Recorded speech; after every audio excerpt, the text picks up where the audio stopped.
नमस्कार। आकाशवाणी से विश्व दर्पण के साथ मैं लवलीन निगम।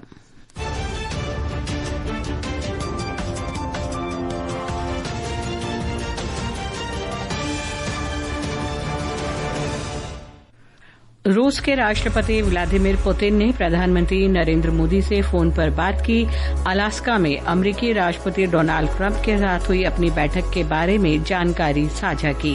प्रधानमंत्री मोदी ने यूक्रेन संघर्ष के शांतिपूर्ण समाधान पर जोर दिया। अमेरिका के राष्ट्रपति ट्रंप आज रात वाशिंगटन में यूरोपीय नेताओं के एक समूह के साथ यूक्रेन के राष्ट्रपति वोलोदिमीर ज़ेलेंस्की से मुलाकात करेंगे। विदेश मंत्री डॉक्टर एस जयशंकर ने नई दिल्ली में चीन के विदेश मंत्री वांग यी के साथ वार्ता की और भारत के कपिल बेंसला ने कजाकिस्तान में एशियाई निशानेबाजी चैंपियनशिप में 10 मीटर एयर पिस्टल जूनियर स्पर्धा में स्वर्ण पदक जीता।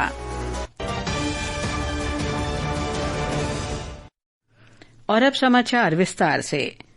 प्रधानमंत्री नरेंद्र मोदी और रूस के राष्ट्रपति व्लादिमीर पुतिन के बीच आज फोन पर बातचीत हुई। सोशल मीडिया पर एक पोस्ट में श्री मोदी ने अमेरिका के राष्ट्रपति डोनाल्ड ट्रंप के साथ अलास्का में हाल की मुलाकात के बारे में जानकारी साझा करने के लिए राष्ट्रपति पुतिन को धन्यवाद दिया। श्री मोदी ने कहा कि भारत यूक्रेन संघर्ष के शांतिपूर्ण समाधान का लगातार आह्वान करता रहा है। प्रधानमंत्री ने कहा कि भारत इस दिशा में किए जाने वाले सभी प्रयासों का समर्थन करता आया है। श्री मोदी ने कहा कि उन्हें आशा है कि आने वाले दिनों में भी राष्ट्रपति पुतिन के साथ उनकी बातचीत होती रहेगी। अमेरिका के राष्ट्रपति डोनाल्ड ट्रंप ने कहा है कि यूक्रेन के राष्ट्रपति वोलोदिमीर ज़ेलेंस्की अगर चाहें तो रूस के साथ युद्ध समाप्त कर सकते हैं। आज रात ज़ेलेंस्की के साथ मुलाकात से पहले उनका ये बयान आया है। एक रिपोर्ट। श्री ट्रंप ने 2014 में ओबामा प्रशासन के दौरान क्रीमिया पर रूस के कब्जे का भी हवाला दिया और यूक्रेन को उत्तरी अटलांटिक संधि संगठन नाटो में शामिल करने की संभावना से इनकार किया। श्री ज़ेलेंस्की का आज रात शीर्ष यूरोपीय नेताओं के एक समूह के साथ व्हाइट हाउस में अमेरिका के राष्ट्रपति से मुलाकात करने का कार्यक्रम निर्धारित है। इस बीच यूक्रेन के राष्ट्रपति ने कहा है कि रूस को उसके युद्ध के लिए पुरस्कृत नहीं किया जाना चाहिए। यूक्रेन के राष्ट्रपति वोलोदिमीर ज़ेलेंस्की ने आज रूस से उस युद्ध को समाप्त करने का आह्वान किया जो उसने शुरू किया था। ज़ेलेंस्की ने आशा व्यक्त की कि अमेरिका और यूरोपीय सहयोगियों के साथ एक संयुक्त मोर्चा मॉस्को को शांति समझौता के लिए प्रेरित करेगा। ज़ेलेंस्की का बयान ऐसे समय में आया है जब वे शीर्ष यूरोपीय नेताओं के समर्थन से व्हाइट हाउस में अमेरिका के राष्ट्रपति डोनाल्ड ट्रंप के साथ एक महत्वपूर्ण बैठक के लिए वाशिंगटन पहुंचे हैं। एक सोशल मीडिया पोस्ट में ज़ेलेंस्की ने इस युद्ध को शीघ्र समाप्त करने की अपनी इच्छा व्यक्त की। विश्व दर्पण के लिए वैष्णवी। नेपाल भारत की पड़ोसी पहले नीति के तहत एक प्राथमिकता वाला साझेदार है। भारत के विदेश सचिव विक्रम मिस्री ने नेपाल के विदेश सचिव अमृत बहादुर राय के निमंत्रण पर नेपाल की आधिकारिक यात्रा की।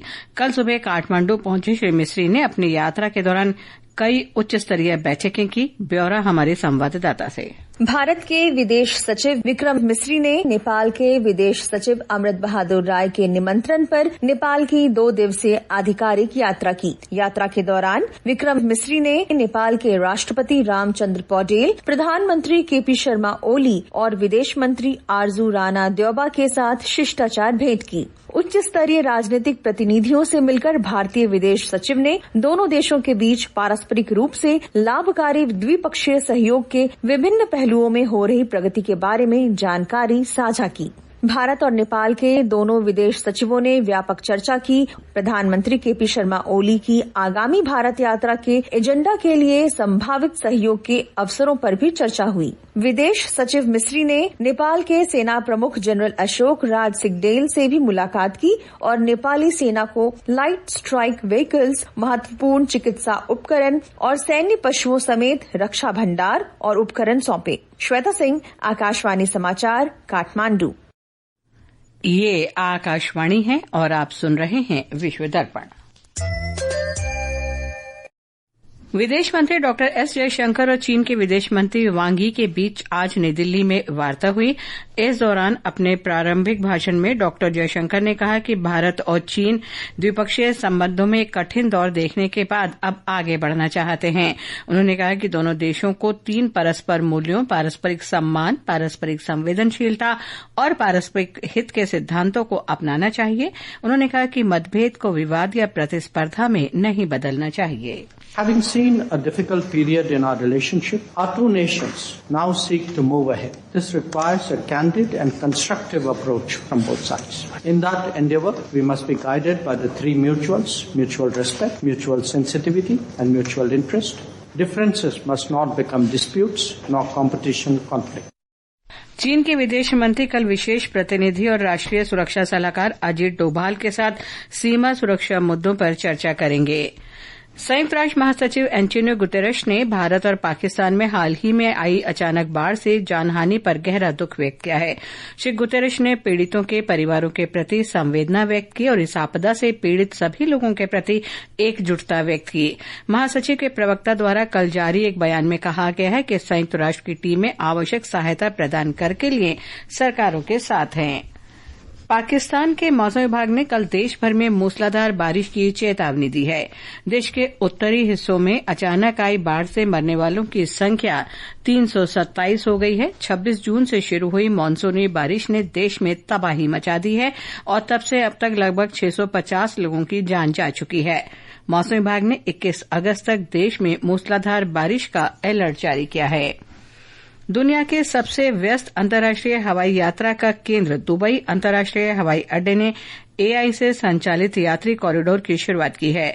इससे यात्रियों को बिना कोई दस्तावेज दिखाए कुछ ही सेकंड में इमिग्रेशन क्लियर करने में सुविधा मिलेगी। एक रिपोर्ट। ये ट्रैवल विदाउट बॉर्डर्स पहल का एक हिस्सा है। ये प्रणाली स्मार्ट यात्रा तकनीक में एक बड़ी छलांग है जो गति, सुरक्षा और सुविधा के बीच संयोजन करती है। दुबई में निवास और विदेशी मामलों के महानिदेशालय के महानिदेशक लेफ्टिनेंट जनरल मोहम्मद अहमद अलमर्री ने बताया कि ये कॉरिडोर एक निर्धारित रास्ते पर चलकर एक साथ 10 यात्रियों के लिए सक्षम है। चेहरे की पहचान और पूर्व पंजीकृत बायोमेट्रिक डेटा 14 सेकंड में पहचान की पुष्टि कर देता है, जिससे पासपोर्ट काउंटर, स्मार्ट गेट या शारीरिक जांच की आवश्यकता खत्म हो जाती है। अनलिमिटेड स्मार्ट ट्रैवल पहल के नाम से जानी जाने वाली इस परियोजना का उद्देश्य पारंपरिक पासपोर्ट नियंत्रण को पूरी तरह से समाप्त करना है। विश्व दर्पण के लिए मैं आकर्षिता सिंह।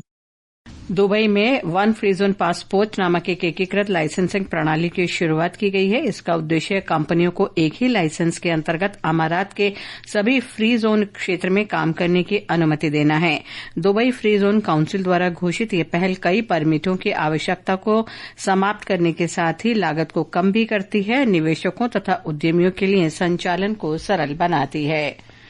श्रीलंका में ईस्टर्न यूनिवर्सिटी के त्रिंकोमाली परिसर में आज 6 दिन के फिल्म महोत्सव का शुभारंभ हुआ। इस महोत्सव में शनिवार तक विभिन्न भाषाओं में 6 भारतीय फिल्में दिखाई जाएंगी। पूर्वी प्रांत के राज्यपाल प्रोफेसर जयंत लाल रत्नशेखर ने इस कार्यक्रम का उद्घाटन किया। महोत्सव का उद्देश्य सिनेमा के माध्यम से भारत और श्रीलंका के बीच सांस्कृतिक संबंधों को मजबूत करना है। सुपरमैन की शुरुआती फिल्मों में जनरल जॉर्ड सहित कई खलनायकों की जटिल भूमिकाएं निभाने वाले ब्रिटेन के अभिनेता टेरेंस स्टैम्प का कल निधन हो गया। वे 87 वर्ष के थे। ऑस्कर के लिए नामित इस अभिनेता ने 6 दशक के अपने करियर में the adventures of Priscilla, queen of the desert, from the madding crowd और वाल्किरी जैसे फिल्मों में अभिनय किया। भारत ने कजाकिस्तान में एशियाई निशानेबाजी चैंपियनशिप के पहले दिन 2 स्वर्ण और 3 रजत पदक जीते। इस स्पर्धा में भारत के जोनाथन एंथनी ने कांस्य पदक जीता। उधर सीनियर वर्ग में भारतीय पुरुष टीम ने 10 मीटर एयर पिस्टल स्पर्धा में रजत पदक हासिल किया। अनमोल, आदित्य मालरा और एशियाई खेलों के स्वर्ण पदक विजेता सौरभ चौधरी की भारतीय टीम 1735 अंक के साथ दूसरे नंबर पर रही। चीन की टीम ने इस स्पर्धा का स्वर्ण पदक जीता। भारत के अनमोल जैन व्यक्तिगत स्पर्धा में पदक जीतने से चूक गए। वे 6ठे स्थान पर रहे। अंत में मुख्य समाचार एक बार फिर। रूस के राष्ट्रपति व्लादिमीर पुतिन ने प्रधानमंत्री नरेंद्र मोदी से फोन पर बातचीत की। अलास्का में अमेरिकी राष्ट्रपति डोनाल्ड ट्रंप के साथ हुई अपनी बैठक के बारे में जानकारी साझा की। प्रधानमंत्री मोदी ने यूक्रेन संघर्ष के शांतिपूर्ण समाधान पर जोर दिया। अमेरिका के राष्ट्रपति ट्रंप आज रात वॉशिंगटन में यूरोपीय नेताओं के एक समूह के साथ यूक्रेन के राष्ट्रपति वोलोदिमीर ज़ेलेंस्की से मुलाकात करेंगे और भारत ने कजाकिस्तान में एशियाई निशानेबाजी चैंपियनशिप के पहले दिन 2 स्वर्ण और 3 रजत पदक जीते। इसके साथ ही विश्व दर्पण का ये अंक समाप्त हुआ। नमस्कार।